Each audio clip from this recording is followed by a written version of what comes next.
Hey everybody, Tony D with a quick. I just wanted to touch on the town halls going on tonight. I had Biden's live stream up, but now I can't find it. But I did come across this hilarious thumbnail of Biden, and it says Joe's vision, but he's squinting like an old man in the thumbnail. It's so bad. Everything Biden does, I mean, it just looks so half-assed. It really does look like he's trying to lose this thing. Meanwhile, Trump is battling things out in NBC. I don't know why this is so blurry. The feed coming out of NBC, at least on YouTube, this wasn't the only one I found. I found another one. The sound is terrible. You can see the comments are running. Um, you know, at the Biden town hall, I believe it's on ABC. No comments. The comments were locked. Here, it's anything goes. People are screaming at Trump, and people are screaming for Trump. It's absolute chaos over here in various streams. Um, but you could see Trump. He's just battling it out as he always is, and he's fighting for America. It's like I've always said. Um, if you were hiring a bouncer in your bar, you wouldn't necessarily want him to be the nicest guy in the world. You'd want him to be able to get mean. Same thing with a lawyer. If you're on death row and you're trying to get off, you want a lawyer who's going to fight tooth and nail for you. Trump is that kind of guy. Yeah, you may not like him. You may not even want him over for dinner at your house. You may not want to enter into a business relationship with him because he's so tenacious but if you hire him or if he works for you, yeah, you want him in your corner because he'll be the a-hole. Joe Biden, on the other hand, in my vision, in my opinion, he just patronizes, and that's what he was doing on his feed.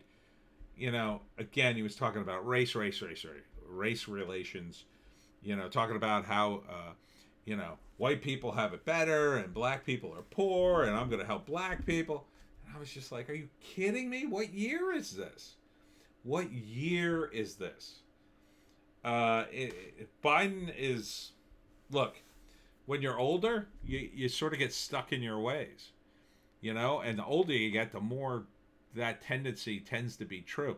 Biden is stuck way in the past. I mean, remember when we had that senator who thought the internet was a series of tubes?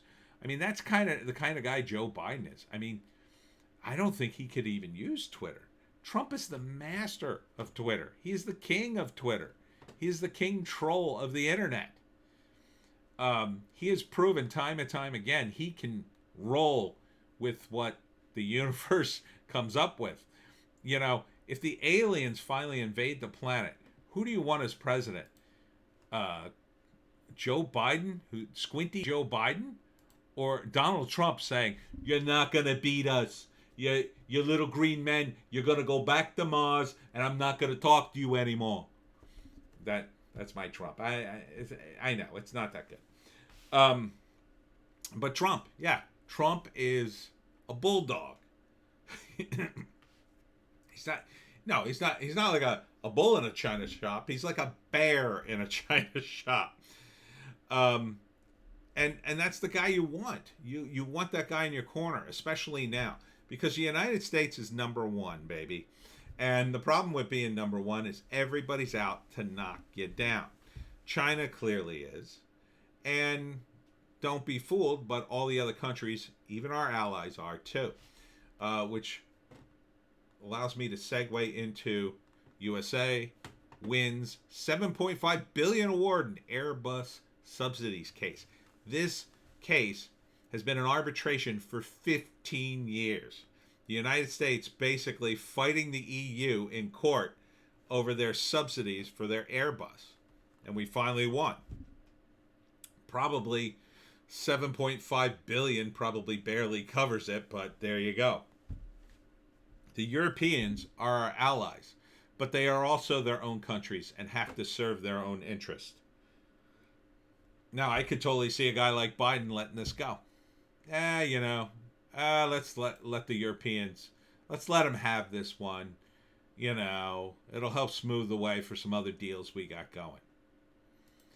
Trump ain't going to let that S go. No way. No way.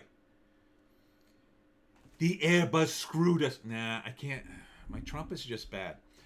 Um, so this is what we want. We want a tenacious bulldog out there fighting for the United States.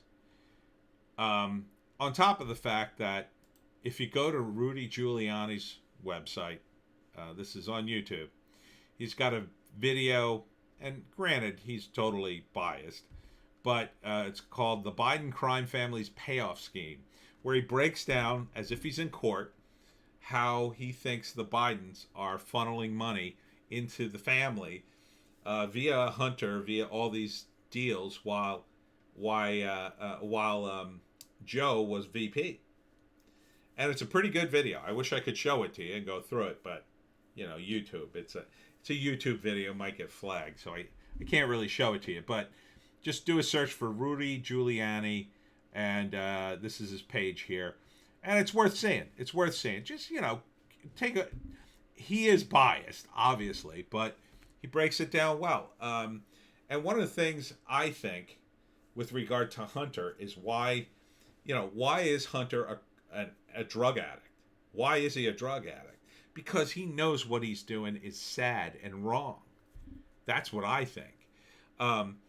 Essentially, according to Rudy and the evidence, it seems that when Hunter sets up one of these deals, because of his father, they get the money and Joe immediately gets half.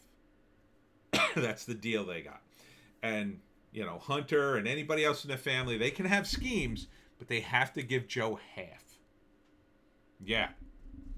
And so imagine you live under that shadow.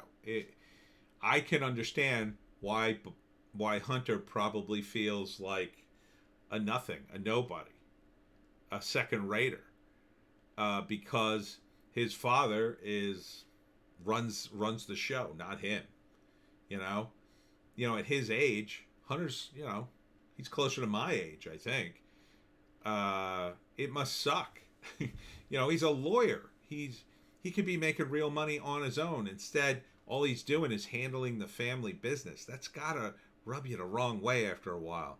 His father's 78 years old. It's time to retire, Dad. I'm not retiring, son. Come on, man. He's making all this money, and Hunter's doing all the dirty work, essentially, meeting all these people, living off the family name.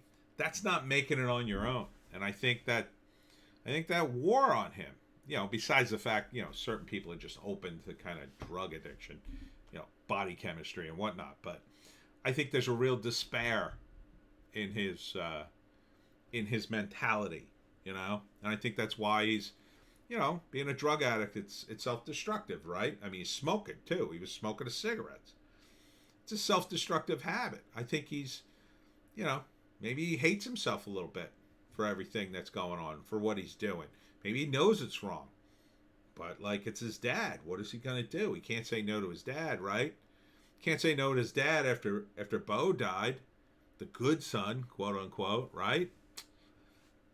That's just my armchair analysis of the Biden family. I mean, I don't mean to sound mean to the guy, but, when your son is in desperate straits, and Hunter seems to be in desperate straits, Biden has the means to just drop what he's doing and go take care of his son, and he's not doing it. And I look at other people's families and I say, well, they made sacrifices to make sure their kids, not that the families I know are so high and mighty or whatever, but I've seen people make sacrifices for their kids to make sure stuff like this doesn't happen to them. And I'm not seeing that with Biden, man. 47 years, it was time to retire right after VP. That would have been the pinnacle. Biden, would have went down in history as an okay VP. Instead, he's going to go down in history as the guy who led the Democratic Party to their final demise. And, you know, that doesn't bode well for Hunter either. You know, he's going to feel like a failure. So I think it's sad. I think the Biden family is sad. And I think they're up to their eyeballs in corruption. And, you know, I don't know. Are they going to see any time? I doubt it. I doubt it. They're too rich. They're too well connected. But, yeah, you know, all that money doesn't make you happy.